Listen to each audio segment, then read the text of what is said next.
Hey guys, in this video, something very important this week. We nailed a huge 30x trade on ALB, and a lot of traders, when I was trading with them, they were like, Leo, the stock is already down $10. Why do you want us to buy call? Why do you want us to short it now? It's already down. It's already down. So most of the traders that are familiar with this channel, yeah, clearly you want to short the bounce. But sometimes, for example, this stock gap down, the bounce already happened pre-market. So unless you were shorting the actual shares of the stock, you wouldn't be able to do anything here. You'd have to wait till the market open. Well, till the market opens, it's already down so much, right? In relation to the prior day, it's already down $10, and you look at this action, you're like, well, fuck it, I don't want to short it. It's probably too late. And so at that point, a lot of times you feel like, wow, Leo, I don't want to chase it. I don't want to chase it. And there's absolutely moments in the market where you should fucking chase it, because at that moment, you're not chasing it. You're actually getting multiple confirmations that this trade makes so much fucking sense to take now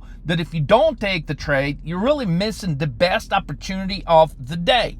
Now, it's true that you don't want to just go and short absolutely everything that's dropping because of the context. The most important thing when you're making a decision where you should be shorting something that's already down a lot. Number one, how do you know that it's down a lot?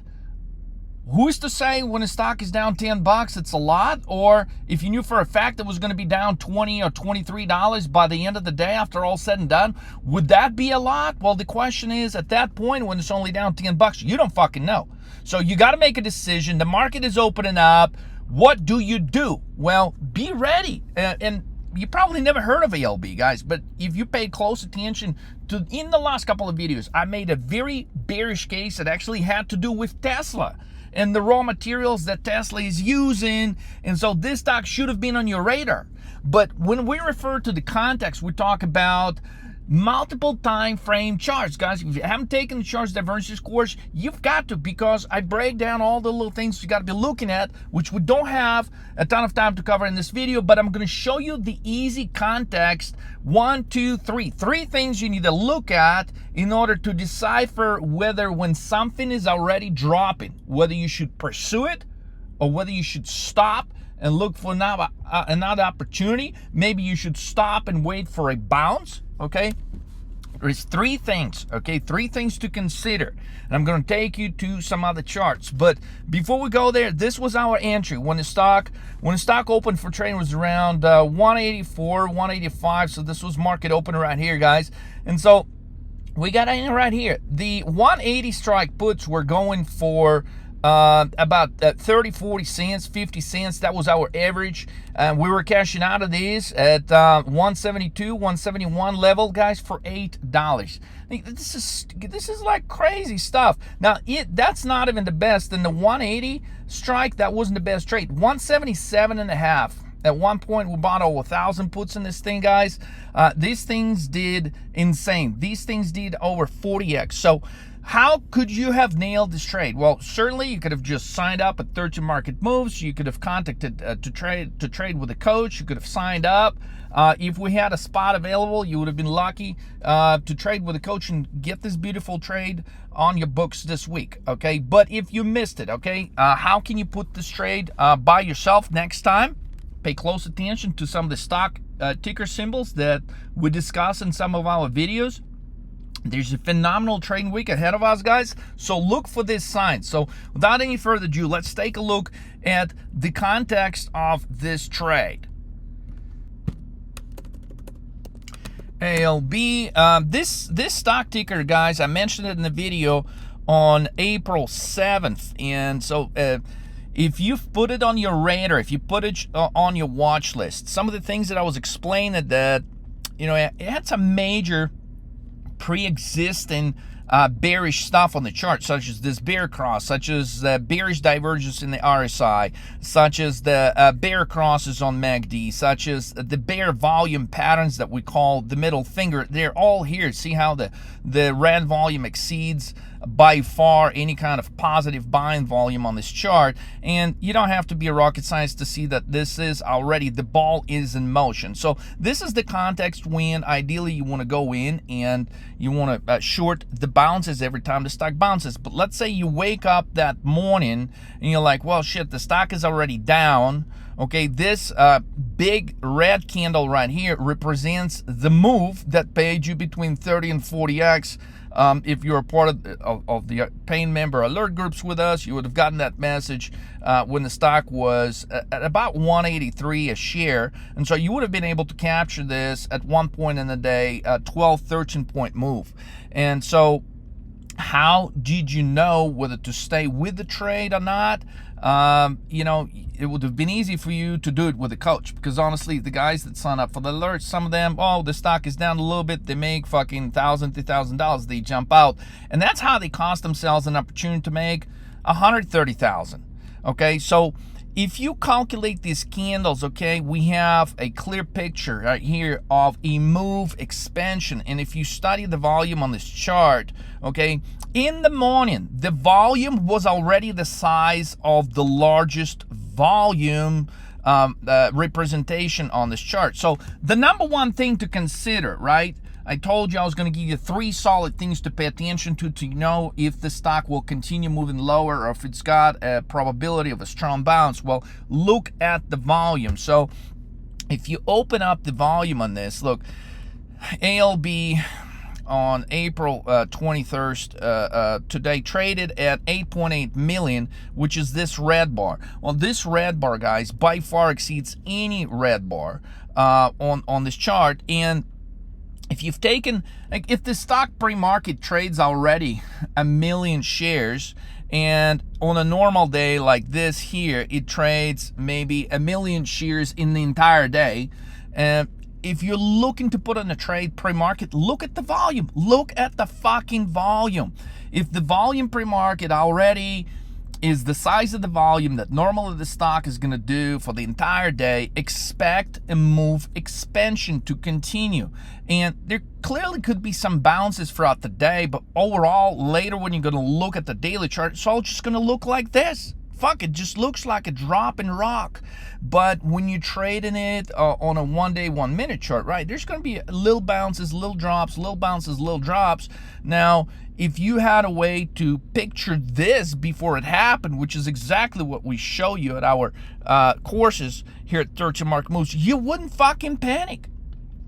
Okay, because you wouldn't be jumping out. You understand? Look, the volume pre-market is so heavy that it exceeds any daily volume by far, which tells us there is a high outstanding probability of a huge volume by the end of the day that could exceed any other volume on this recent history of the stock.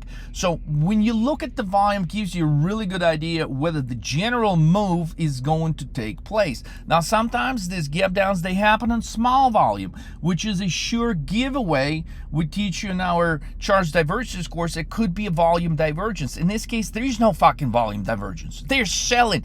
Every bank on Wall Street is getting the hell out of this thing.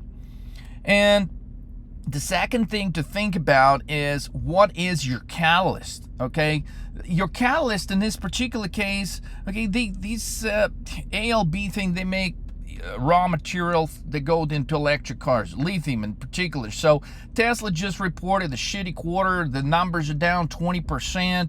Okay, this stock didn't launch lower the day of the Tesla earnings report, but it was on our radar. So when we saw that huge volume, the day after Tesla report, okay, you do nothing but you stay short of the piece of shit stock like this.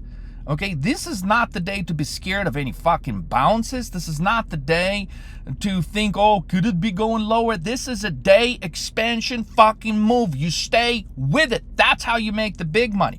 That's how you land a 30, 40x trade. Everything else, the pre-existing conditions here, okay, look, you wake up, the stock is down $10, you're trying to make a decision, okay, should I still short it, should I not?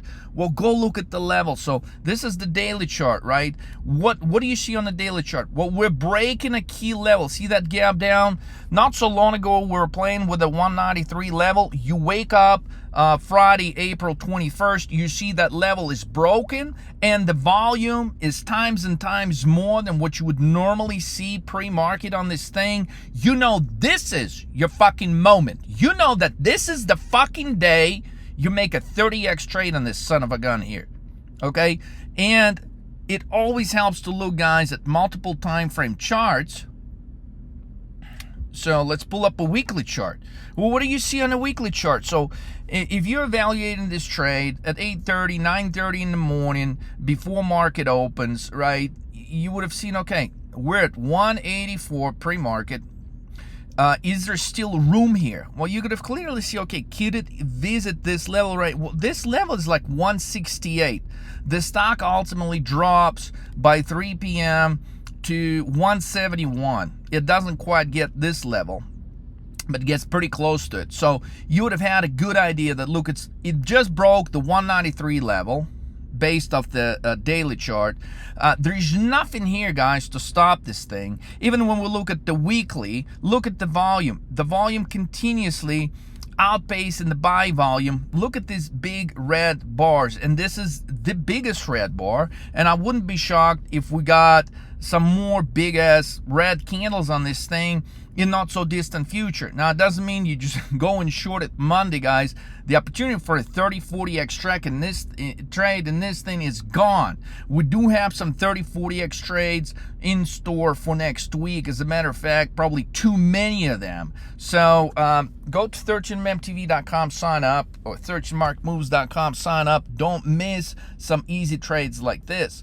But this is your third thing to look at. So far we've talked about the volume, we've talked about the catalyst, and now we're talking about the levels, right? You went and looked at the daily chart. You saw that a new level has been breached on the way lower, and this level is being breached on higher meaningful volume. You look at the weekly chart, and you still look to where possibly the stock could go. This is where some bullish reversal candles were made almost like a year ago, over a year ago, and you could say, okay, this is where the stock could slow down. Well, it did slow down within just a couple of dollars away from this level right here. So when you woke up and you saw the stock at 184, okay, you don't say, well, the stock is down $10, I'm going to stay away from it. You're going to be look like, oh, the stock is down $10. My next question is, how much does this stock normally move? And if you go in and you analyze, there's days here when the stock has a pretty repetitive history of making outsized move to the magnitude of $20-30 a day. So when you put the context into perspective, when you're making your trading decisions, okay, all things at times they will come together. So you look at all this high repetition red candles, they're anywhere from 15 to 25. In instances, they're $30 deep red candles. So you could say, okay, the stock is down 10. What's the worst outcome? Well, we have a highly repetitive history of the stock dropping $15 a day. We have a highly repetitive history of the stock dropping 20. So what is the probability that it could drop another 5? It's fucking high. The probability could go up another 20. Very high, based off the fact of our volume observations, and based off the fact that we have a very fresh catalyst. Okay, so this catalyst is probably going to wear off, and that's why we could see the stock on the drop side probably slow down a little bit. Okay, but guys, those three basic things. Actually, I've given you 4 things. So to review this, if you're trying to study this and not miss trades like this, number 1, look at the pre-market volume in relation to the prior volume of the stock. Number 2, okay, check out the catalyst. Do you have a very recent catalyst that could move the stock, or do you have an possible upcoming catalyst that could propel some buyers or sellers to come in and help you trade? Number 3, okay, study the levels. If the stock is dropping and it breaching a key level and there's no any meaningful support within miles away, guys, the stock has more room to run lower. Okay, and number 4, study the history of the moves. Does the stock, okay, for example, let's pretend that this stock doesn't make any big moves. Let's pretend we've looked at the history of the moves in this stock and it never made more than a $2 move in a day, and all of a sudden you wake up and it's down 10. Okay, well, then that's useful information. You probably don't want to short this son of a gun when it's down $10, when it never dropped more than $2 in a day. But that's not the case here.